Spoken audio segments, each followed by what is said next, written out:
Kuya Seb. So, nandito tayo para naman i-explain sa inyo ang process ng litter registration. So, meron tayong form dito na tinatawag na litter registration application or commonly known as stud form. Why stud form? Nanggagaling nito sa stud owner. So, ito lang ang gagawin natin or i-fill up natin para sa pagpaparegister ng mga puppies.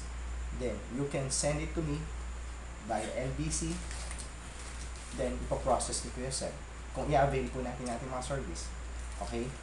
So, ano ba ang mga reminders dito? So, andito ang pirma ng stud owner, pirma ng dam owner, and sa baba, dam owner and the litter owner isa lang. So, you have to check the date of birth. Name of puppies should begin with the same letter. For example, letter A ka nag-start, letter A lahat. Abby, Aki, Ali. Not necessarily letter A ka mag-start. Pwede Basti, Billy, Blake. Okay? So, importante dito is the name of dog, the gender, and then the color. So, once you accomplish it, you can send it to the forms to Kuya Seb if you want to avail the service. Then, wait na lang tayo or maghintay lang tayo ng another 2 weeks for the ma-send the PCCI sa inyo yung mga process documents.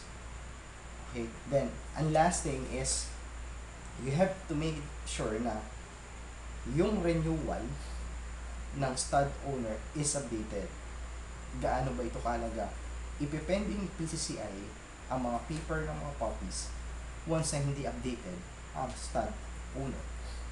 So, dapat and napaka-importante na mapa-update ng stud owner ang kanyang renewal para hassle-free ang transactions nyo with the stud owner.